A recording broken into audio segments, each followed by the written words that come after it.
Join us each week for some booze-free banter about life without booze. If you're entertaining the idea of cutting back your booze by a day, a week, a month, or for the rest of your life, we would love for you to tune in. Buckle up and come along for a ride that may just change your life. Just a heads up, some of the conversations we have may be triggering. Please reach out to your local resource centre. In Australia, that's Lifeline 131114. Miso! Reza! So excited, we've got our first guest on today. Yes, I'm pumped. Who we got? Yeah, so today we have a conversation with Natalie Battaglia. Nat's in Melbourne, and she has just a really honest conversation with us about her relationship with, former relationship with booze. She sure does, and she has a cracking Instagram page called @the Mindful Mocktail. We've got grid goals, haven't we? We do. Yeah, I really enjoyed this chat with Nat, and the part I actually really enjoyed the most was her text regret. That was, it was, you'll have to listen to that one because it was quite comical. Yes, and there was some stuff in there that I related to heavily about hiding alcohol and how alcohol, lifing can actually be an inconvenience when it cuts into your drinking time. Yeah, she did. Does a bit of a deep dive into that, doesn't she? Yeah, it's good. All righty, let's get amongst it. Yes, let's do. Welcome to Booze Free Bants with Buddies, Nat. Thank you so much for joining us today. It's an absolute honour. Thank you for asking me. Now, we're not going to muck around. We're going to throw you straight in the deep end. We're going to kick off with our shame story segment. You're going to have shame on your name. Shame on your name. You're going to figure it out. All they're going to know. So our shame story segment is all about hearing from you an event or something that happened to you while you were out drinking. So over to you, Nat. Okay, are you ready? All right, so this was actually the last time I was completely off my face drunk. This is the last time this ever happened. I'd like to say that it only happened a handful of times, but it actually happened a lot over the years. But I went to, are you John Farnham fans? Oh, mate, the voice. Yeah, so my bestie and I, we're basically like John Farnham groupies. So every year we would go to Red Hot Summer Tour. I don't know if you heard of that yet.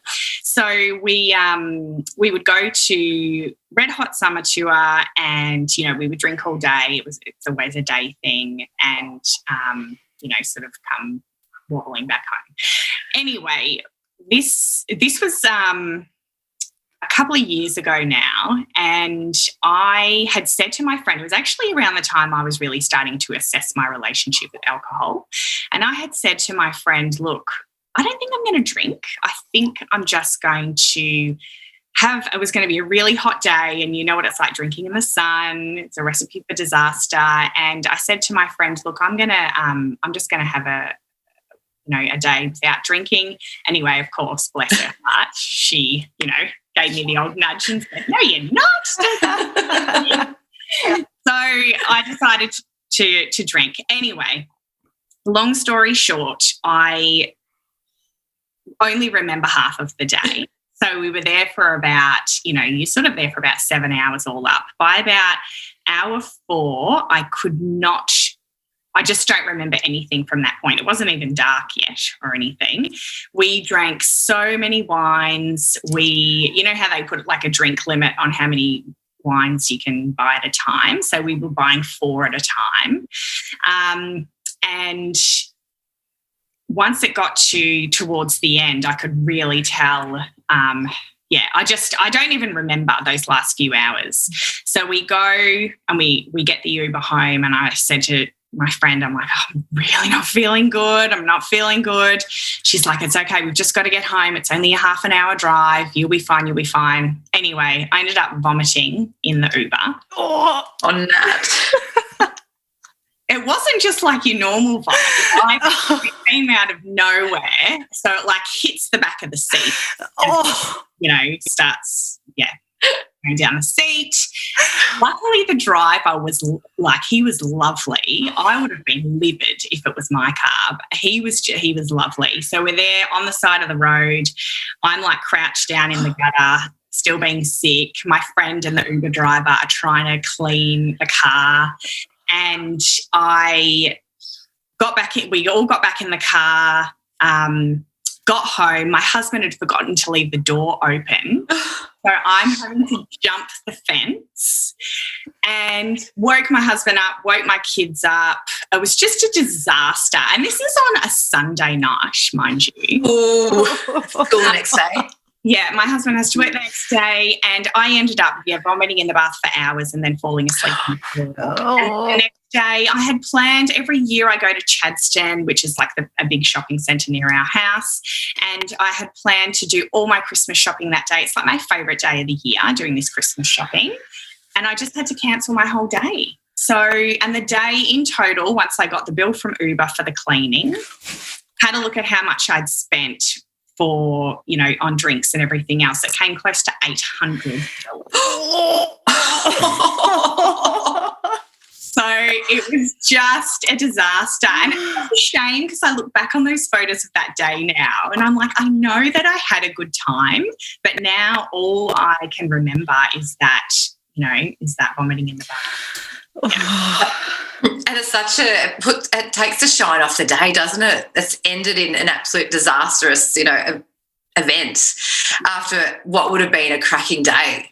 I know, it does. And, yeah, I said to my friend after, you know, I am usually, I can drink, well, back in the day, I could drink an awful lot and not be sick. You know, it was sort of something I was known for, to be honest, as bad as that sounds. And it's almost like something, because I'd started to listen to sobriety podcasts and things, and it's almost like something had switched in my brain, and my brain had said, this is not for you anymore, and I'm going to show you that this isn't for you, so cop this, you know, because I had that much to drink before and hadn't had that reaction. So... And normally would you sometimes blame like a dodgy hot dog that you eaten perhaps? Like might go, oh, it was the hot dog I had or something like that. I came home saying to my husband, I was like, my drink has been spiked. We've got to call the cops. I reckon it was these guys that were sitting next to us, and like, let's just talk about it in the morning, okay? And when I looked at my credit card, my drink had not been spiked. Yep. Classic. And you wouldn't remember any of Johnny Farnham's concert at all? No, we got some on video and... enjoy it that way, but shame.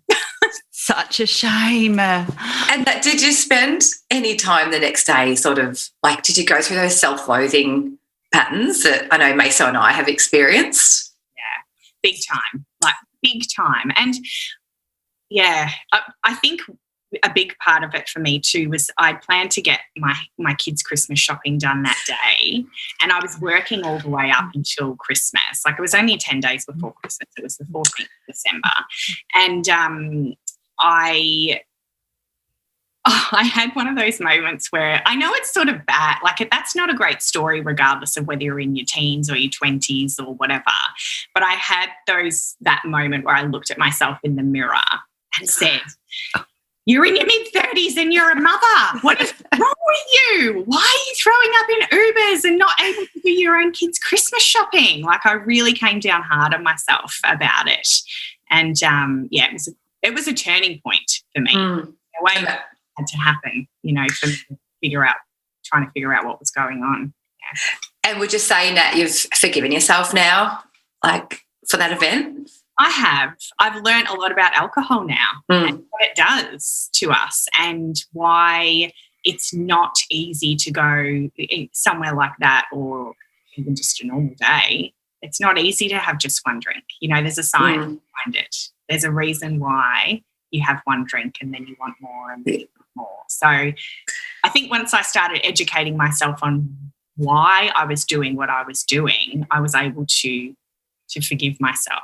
But there are still things that happen throughout that time that, you know, that I dwell on a bit. Yeah. I can totally relate to that. I actually have been to a Red Hot Summer tour sober, and it was a couple of years ago. Daryl Braithwaite was the headline act, And I can tell you now that Horses went for 15 minutes, the song, because I was like, wrap it up, Daryl, wrap it up. I want to go home. 15 minutes. But had I been like sozzled, I'd been, come on, keep going, keep going. That is a long song. He loved it because the crowd was into it, so he kept going and going and going. All right, thank you so much for sharing that, Nat. I know that's not easy to bring up, shame stories, so we do appreciate you sharing that one. Yeah, thank you. Let's talk about obviously your relationship with booze. Can you share with us your relationship to booze prior to giving it the ditch? Yeah, sure. Well, I'll go back to the start, but I'll shorten it for you. So basically, I grew up, as a kid in the 80s, and as a kid in the 80s, we were just around alcohol all the time growing up. So my parents drank almost every day, not to the point where they were drinking bottles a night or anything, but it was just always the way they ended the day. And, it would be unusual for someone to go to like a family gathering or have Christmas or a kid's birthday or anything like that without having alcohol. It was just always present. It was always there.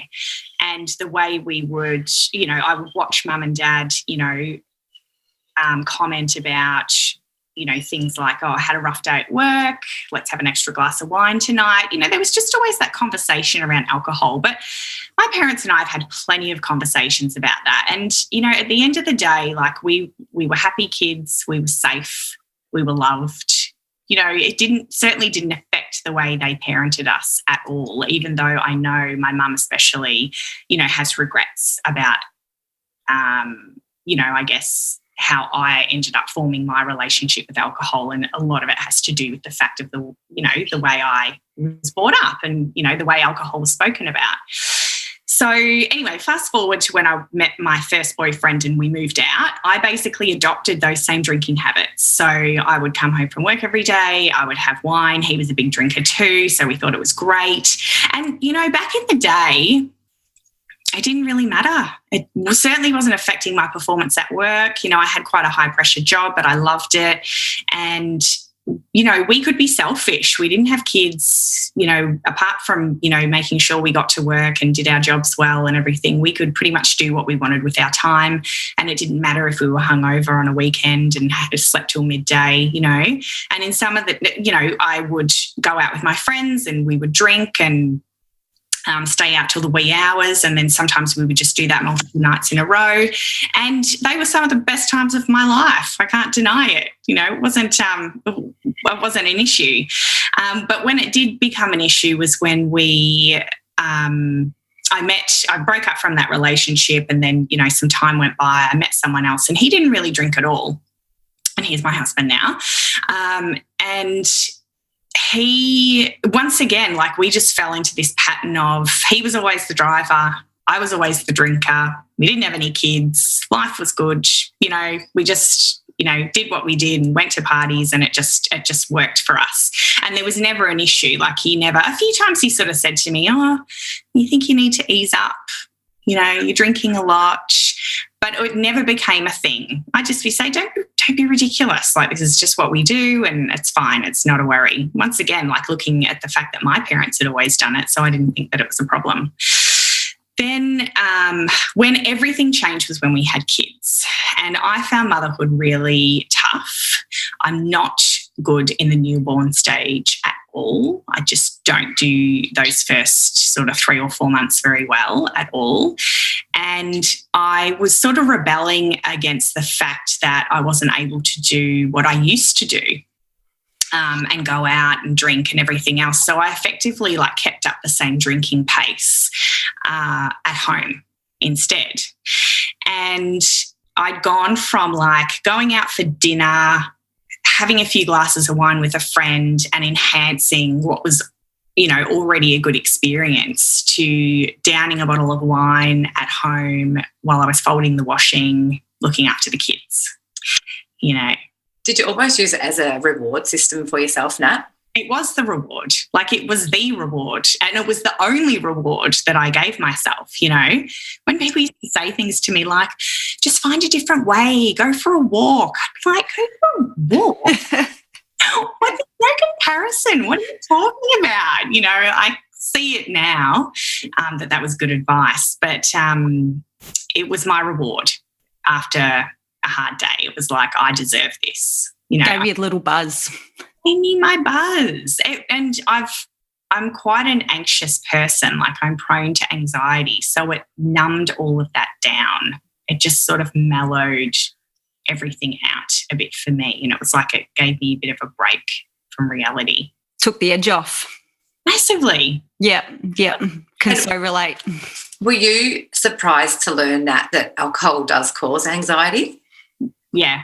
Because, well, do you know what? I never looked into the true effects of alcohol because I don't think I wanted to know for such a long time. I didn't want to know how bad it was for me. So I never tried to find out. But, yeah, when I started to really look into it, I was shocked to learn that, okay, this is actually making it worse. We were exactly the same, Nat. When I read Alcohol Explained by William Porter, I read that chapter a few times. I was totally floored by that fact. Yeah. You mentioned that on your Instagram, a few of your posts had mentioned that you've had a few close calls, or I think you referred to them as scary moments. Mm. Can you tell us a bit about those? Yeah, sure. Well, they both involve my kids. So there's one that stands out.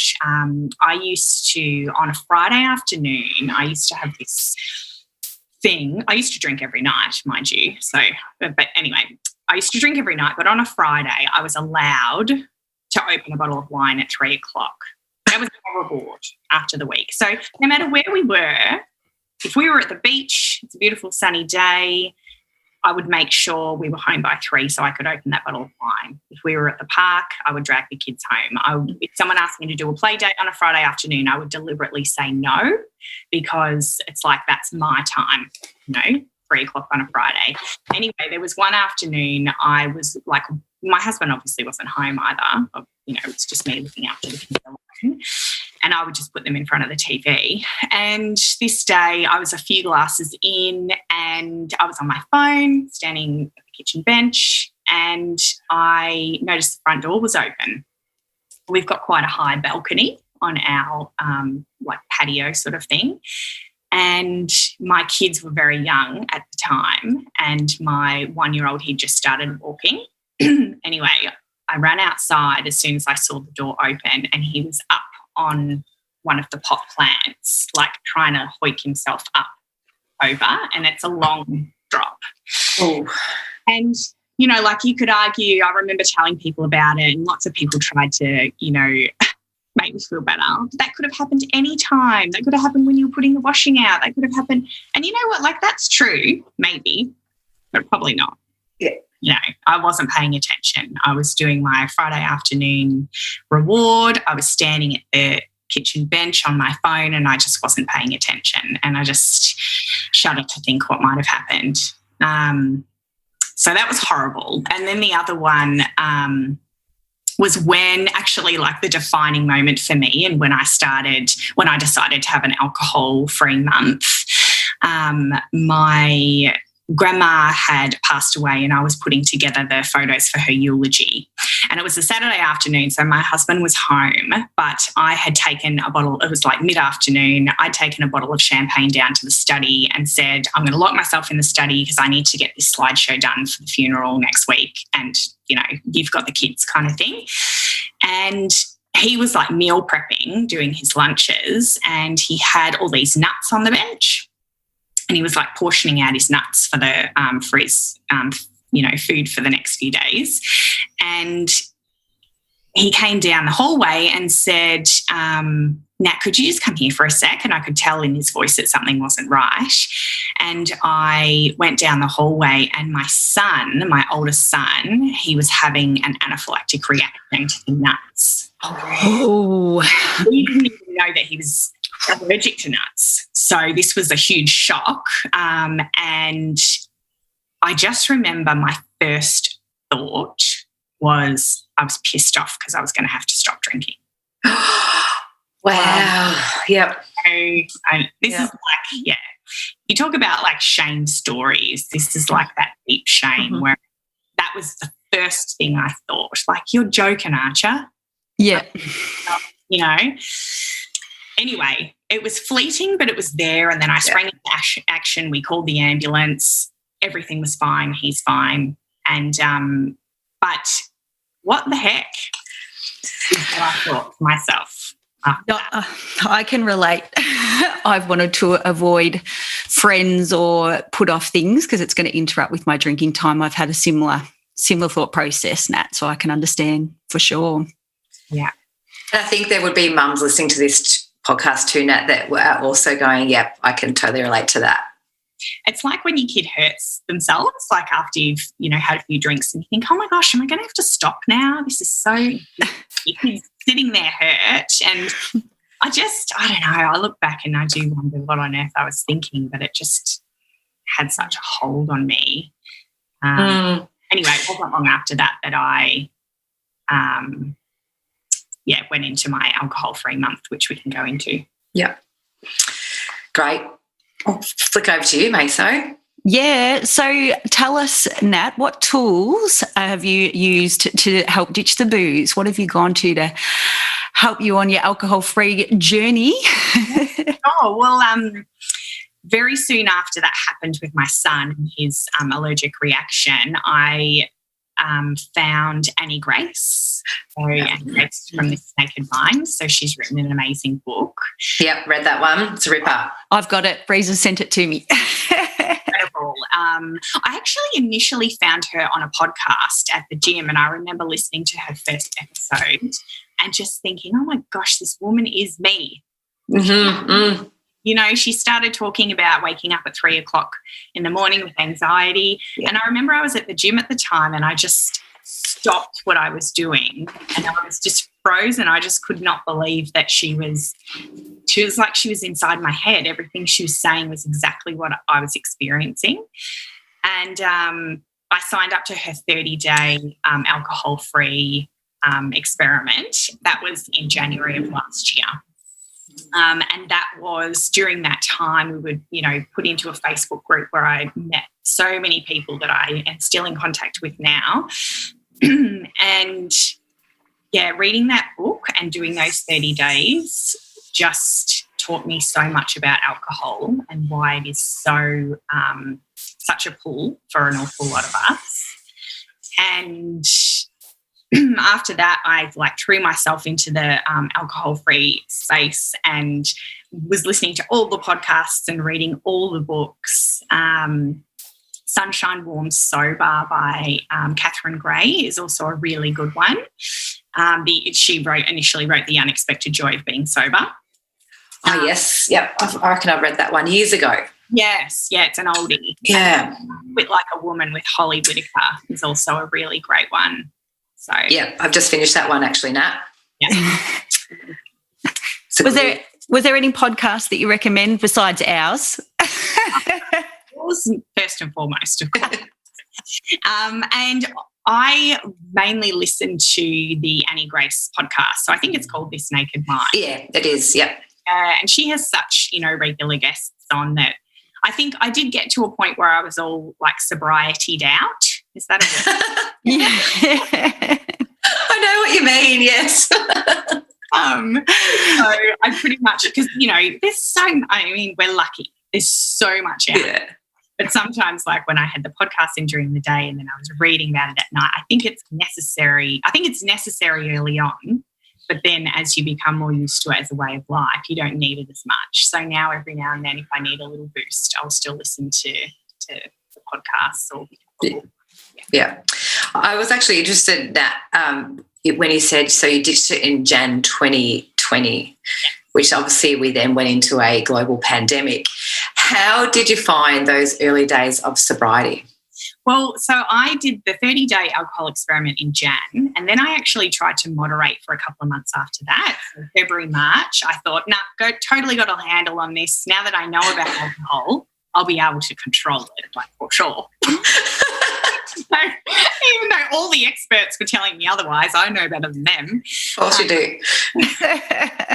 I went through a couple of months of like saying, I'll only drink on a Tuesday and a Thursday. So I'll drink half of the bottle of wine on a Tuesday, and then I'll drink the other half of that wine on a Thursday, and then I can have a couple of drinks on the weekend, and then I would break that rule, and then I would make another rule, and then so I basically like made all the rules and then broke all the rules for a couple of months. And then come the end of March was when I thought, you know what, I'm so done with this. And the reason that I did that was because the drinking that I did socially never bothered me quite as much as the drinking that I did alone. And when the pandemic was on the cards, and I knew that I just could tell by what was going on in other countries that I would be home alone with the kids for days on end, for months on end. I could see what was going to happen, and I thought I'm going to need to get a hold on this now. So those early days were, to be honest, they were petrifying, but for a lot of reasons. We were heading into this pandemic. No one knew what was going to happen. No one knew how bad COVID actually was. I'm picturing half of my family being wiped out. That's my catastrophizing brain, of course. And I was home all day, every day with the kids, and my husband was still working very long hours. So it was challenging, but I felt so good physically. So mentally I was scared, but physically I felt so much better. So I was waking up every day at least having slept well, no dry mouth, no headache.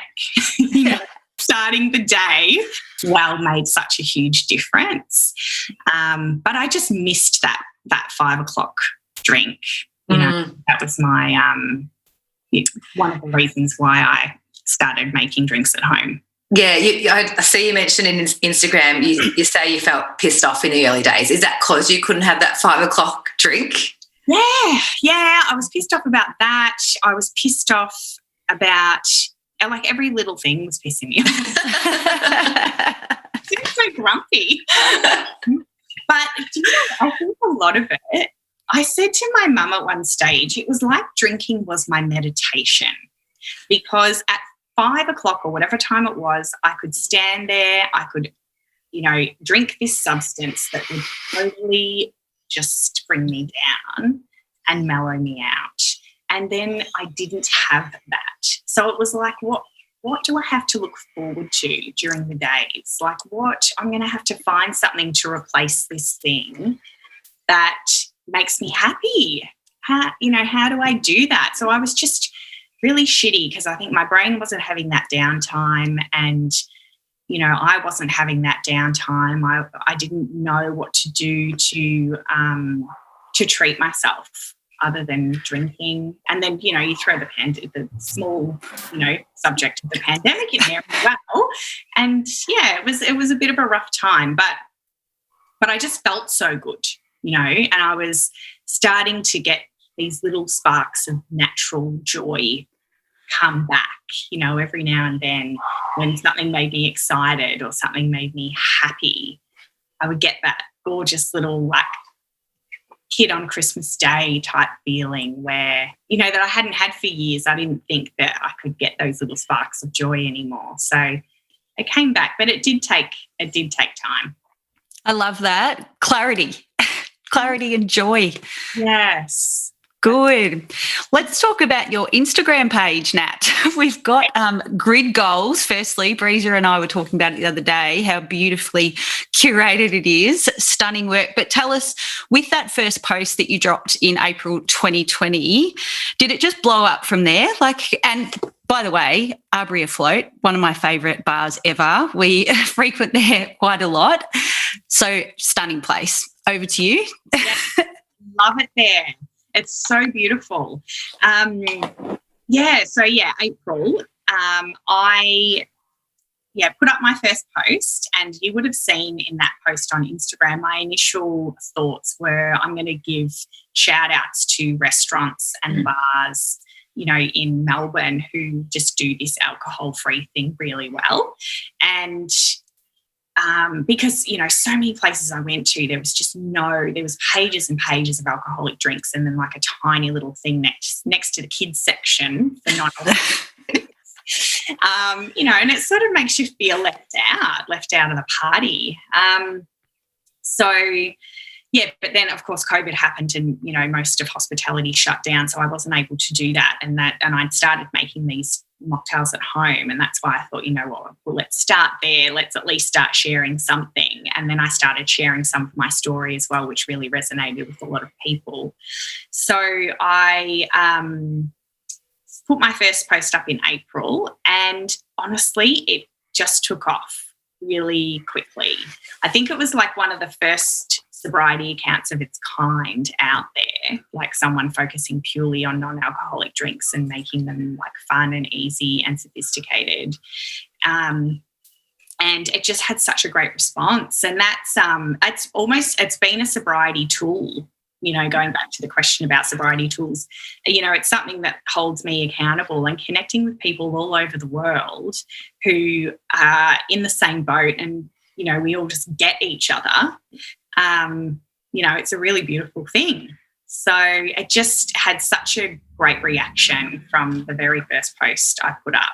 It was absolutely stunning. And I agree what you're saying about being accountable. Like Breezer and I can't drink now. We've started a podcast. Yeah. We are locked in. We'll destroy for everyone if we have a drink. So it does keep us accountable, and the whole point of putting ourselves out there, and vulnerability is power, and it's helping other people. But also that photography work, have you had a background in photography, or is this all self-taught? Because it's just stunning. I was watching your behind the scenes stuff with your soft boxes, and it's just amazing. You do such a beautiful job. Do you know what? I had never picked up a camera. Do not. And I grew up thinking, I'm a twin, and I was always told that my twin was the creative one and I was the, you know, more of like the academic type person. And I grew up thinking that I didn't have a creative bone in my body. Like, I honestly thought I wasn't artistic at all, but I really do think that alcohol was suppressing all of that. Because, you know how I said before about finding joy in other things apart from drinking? Like, I started, you know, photographing the drinks, and something just lit up inside, and I thought, oh my God, I love this. Like, I love photography. I never would have been, you know, would never have thought that that would even be a thing. But yeah, if I hadn't stopped drinking, I never would have found that out. I never would have realised that I had a skill there. So I'm so grateful for that. That's so amazing. Breezer and I spoke about this exact thing in one of our episodes, is we spend less time being hungover, doing our heads in, remorseful, you know, guilt, shame. And Breezer said it opens up opportunities for creativity, and exactly what you're doing. It's brilliant. Well done. Well done. Thank you so much. You've got such a beautiful Instagram account, Nat. If you're listening and don't follow it, Nat, give us your handle. Yes. So it's if you search the Mindful Mocktail, you will find me there. And yeah, I'm on Facebook too. And so dabble in TikTok. Old. And you've got a beautiful website as well. Yes, I do. And that's, if you go to my website, there's actually a download there for a free recipe book that if you sign up to my mailing list, you'll get a free recipe book. And then, you know, every couple of weeks I send out recipes and garnish ideas and just some things to home. I do enjoy receiving your emails, Nat. So let's talk about, I suppose, the growth in the alcohol-free drink space. Obviously, you know, we've seen a bar open in Melbourne called Brunswick Aces that are completely serve alcohol-free drinks. I think they have one beer on tap, but otherwise it's a beautiful bar. I haven't been there myself, but I've seen it all over social media and it looks absolutely stunning. Obviously, they opened up just before the pandemic hit, so but they still have their online store and they've still got their distillery. So how important is it that there are, you know, alcohol-free drinks out there in this space to help people that are giving booze the flick? Well, like I said before, that 5 o'clock drink was something that I really missed. And I think a lot of it is about the ceremony of pouring drink. You know, like studies have been done to show that even the act of, let's just say you're a wine drinker, even the act of walking over to your cupboard where the wine is and getting out the glass and pouring the drink makes your dopamine spike before you've even had a drink, before you've even sipped on the drink, which basically just says to me that it's not about the substance, it's about the ritual or about the ceremony. And when I started the Mindful Mocktail at the beginning of last year, the range of alcohol-free drinks, it was not great. And it's one of the reasons I turned to making them at home. But since then, it has absolutely exploded, and it is incredible, and it is so necessary. I understand that some people aren't a fan of, non-alcoholic wine or anything that replicates alcohol, but there are plenty of other things that don't replicate alcohol. That are really, really fun to drink, like nice adult drinks. It's so exciting. I've been to Brunswick Aces. It is such a beautiful place. And, they do actually, it's funny, they serve, I think it's a gin and tonic is the only alcoholic drink they serve. Okay. And when I asked them about it once, they said it's like a nod to the fact that people who don't drink alcohol have had to go into restaurants with pages of alcoholic drinks. Non-alcoholic drink. And I was like, fantastic. I love that. I love it. Yes. I love it. We're super keen to get there. We're actually going to be recording a podcast there soon, so we're really looking forward to going there. But now you talk about the ritual. It happened to me yesterday. I got home. It was a public holiday here in Bendigo, but I was working. It was 27 degrees. It was hot. I was absolutely knackered. And I came home, went straight to the fridge and cracked a heaps normal beer and just sat outside. And I had like 3 of them actually, but it was just that whole ritual of cracking a can and just chugging down on something that was cold and icy. Yeah. So important. Like it's part of, I think too, like it's part of who we are. As we grow up and, you crack a beer on a hot day or you have champagne for a celebration and, there are lots of arguments to say, well, should or shouldn't that be the case? But at the end of the day, if that's what you've seen growing up and you associate, having a nice glass of bubbles with Christmas or a birthday or whatnot, then you can still have that. You can still have those things, but, make it non-alcoholic and you feel better the next day. Exactly. Holly Wainwright from Mamma Mia, her mum talks about life is just made up of little joys, like little treats all the time. And I think that's just, why shouldn't we just have that little treat all the time in any way, shape or form? I like it.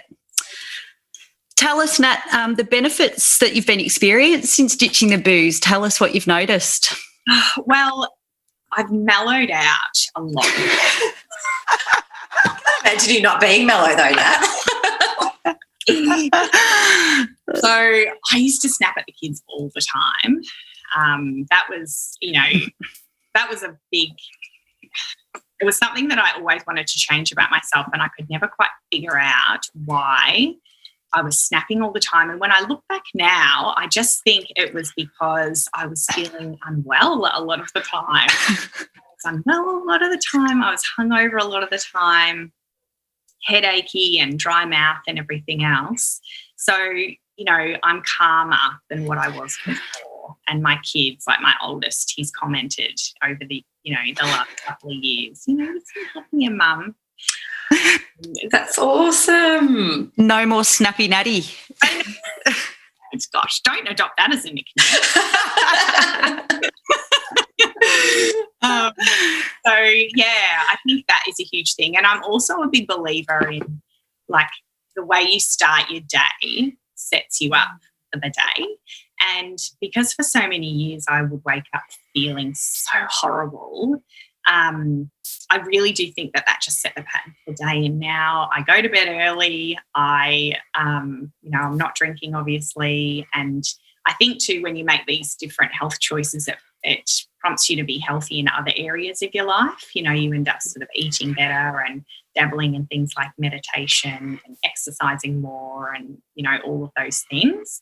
So, I mean, it's just changed. It's changed everything for me. I'm happier. I'm calmer and I'm happier. Yes. I love that. Love that. Has your hubby noticed changes too, Nat? Yeah, he has. He says the same thing, like you just seem a lot calmer now.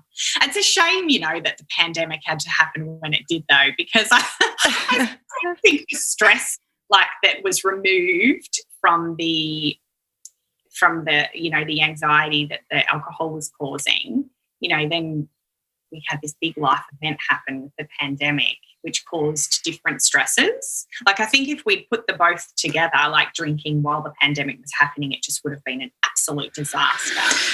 I shudder to think where I might have been if I was still drinking at the pace that I was before.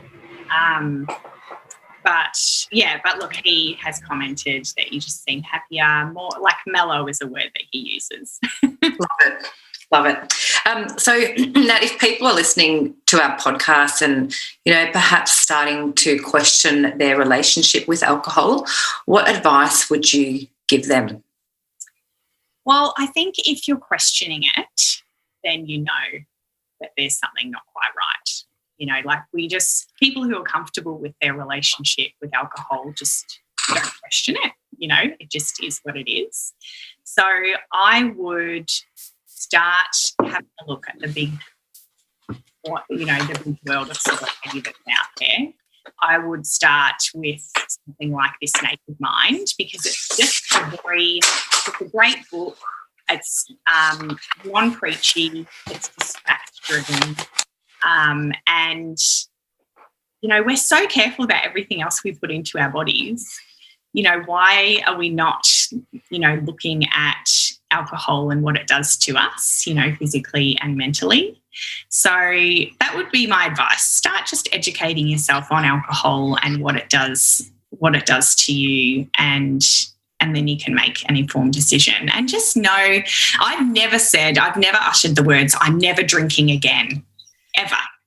And I think, you know, there's this huge thing like, if I'm going to look into sobriety, then that means I have to be sober forever. And it's just not the case. Sometimes it can just be replacing a couple of your alcoholic drinks during the week with non-alcoholic drinks.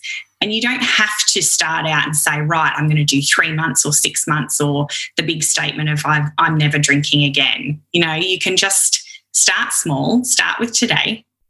And then if you feel good, like, do it for a week, and then 3 weeks and a month, and see how you feel. I like that. Mm-hmm. Baby steps. Baby steps. Yes.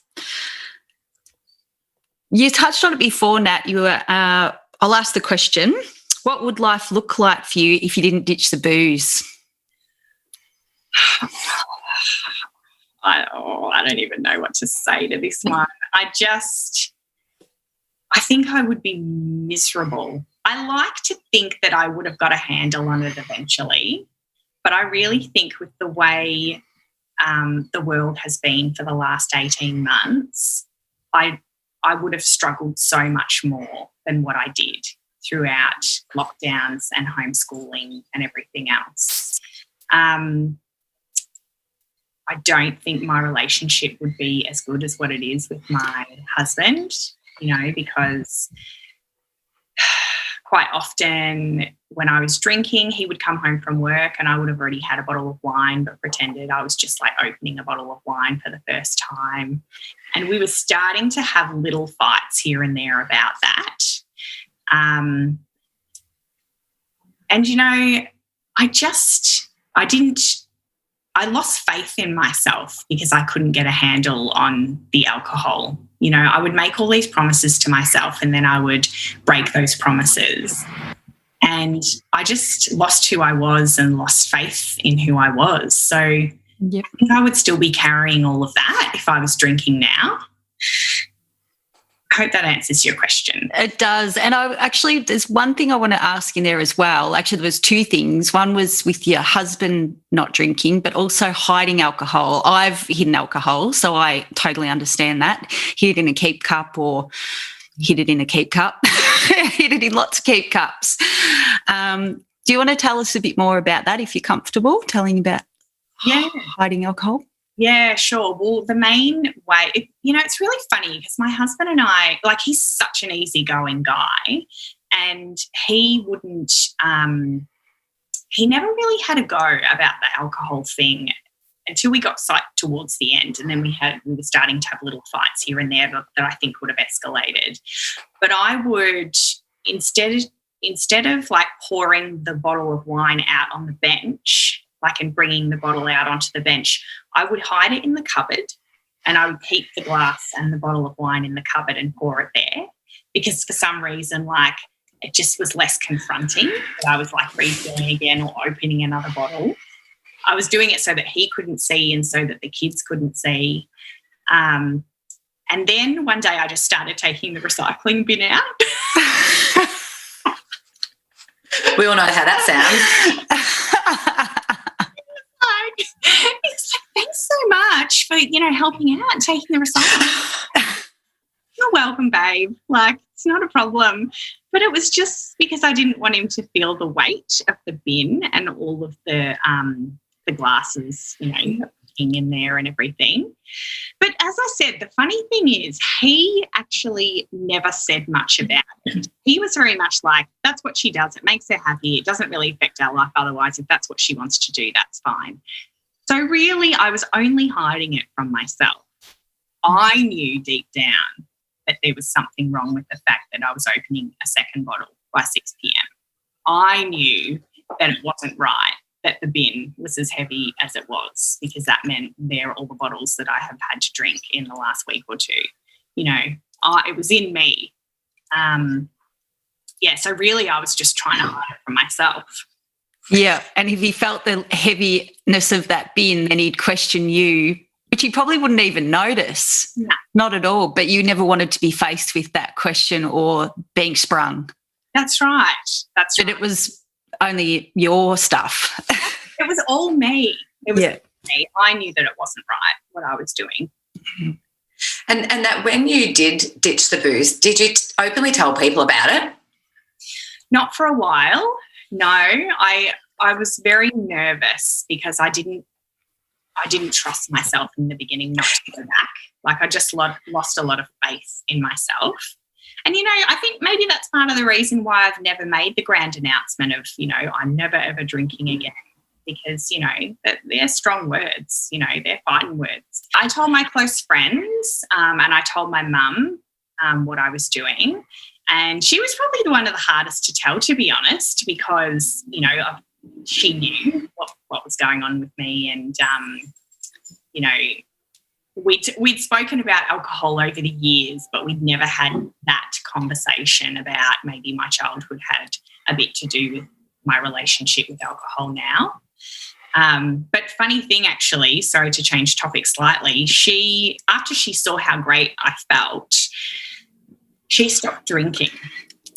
Wow. Oh, mumsy. How amazing. Huge. So we actually worked out that she had not had more than a week's break. She drank through her pregnancy with us as well, because the doctor said, they basically said, we'd prefer you to be, less anxious on the alcohol. That anxiety was worse for you than drinking alcohol. Yeah, right. Right. So she drank through the pregnancy. So we worked out that she had not had more than a week's break of alcohol in 50 years. Wow. Now she's coming up to a year alcohol-free, and she feels amazing. That is so good. What's your mum's name? Let's give her a shout out. Hi, Vicky. Well done, Vicky. That's so amazing, mate. Well done. So this was actually back in my 20s. This is probably the worst thing that I've done as a result of a text. I had a friend who was like an amateur photographer, and I used to help him every now and then with modelling. So like I would model the jewellery that he made and stuff. Anyway, one night I went out for a drink with friends, and he messaged me at about midnight and said, hey, look, my model's just fallen through for the next day. Do you reckon you could help me out? And it was midnight. It was only early in the night, and I'd had a couple of drinks. Actually, I probably had more than a couple. But I was in like that, I'm feeling good stage. Like, oh, yep, no worries. And so I text back and said, look, I'll be home in an hour. So, yep, no problem. I'll help you out tomorrow. Well, 6 hours later, I walk through the door and remember that I have agreed to this bloody photo shoot while tipsy, like 6 hours prior. But I'm one of those people where if I say I'm going to do something, I will do it. Like I knew that I couldn't let him down. So he picked me up half an hour later. I didn't even sleep. And I'll send you some of these photos actually. And it's amazing how well they turned out. I spent the next like 3 hours like posing and then like vomiting. Posing and then vomiting. It's terrible. So, I will never commit to anything or having a few drinks ever again. Never have a few drinks ever again, but I just, that moment, I'm like, no, you just cannot agree to things when you've had a few drinks. But paddle it back to you for actually honouring your promise to your friend and helping him out. Yes. What a sport you are. Righto, to wrap things up, Nat, we have a little, I'm the quiz master, and you need to pick a number between 1 and 10, and we will ask you a little random question, but we'll test your buzzers first. Breezy, give us a drum roll. All right, pick a number between 1 and 10, Nat. I'll go 7, please. 7. 1, 2, 3, 4, 5, 6. Okay, 7. Here we go. What did you want to be when you grew up? I actually wanted to be a marine biologist. Wow. Breeze's calling it too. So did I. I have to stick with it that I never followed that, to be honest. Guys, I love the water. I always love being near the water and near the beach, and I was always fascinated with fish. You can't see it, but I've got a big aquarium next to me at the moment. Yeah. Amazing. That is so good. Thank you so much for sharing that. You and Breeza. Don't let go of the dreams, girls. You can still be marine biologists. I reckon I was about in year 8 when I had the dream. It only lasted probably a week, but I wanted to be a marine biologist. I think we'd gone to camp or something at the beach, and I was like, oh, Neptune's necklace. Awesome. I want to be a marine biologist. Nat, thank you so much for sharing your story with us today on Booze Free Bants with Buddies. We have thoroughly enjoyed it, and I could seriously talk to you for hours. I know. Keep going. 100%. Oh, you've been such a joy. Thank you so much. That's fine. It was my absolute pleasure. Thank you again for asking me. And Nat, where can our listeners find you again? So if you head to Instagram and search for the Mindful Mocktail, you'll find me there. Excellent. And be ready to see some beautiful images, folks, because Nat does an incredible job, and I know how hard you work behind the scenes, Nat, to deliver such a beautiful product. Yes, thank you very much. Thanks, Nat. Thanks, everybody, for listening today. We'll be back in your ears next week. Thank you. Bye. This podcast is proudly produced by our audio engineer, music extraordinaire, Eric Ladd. We love you, Eric.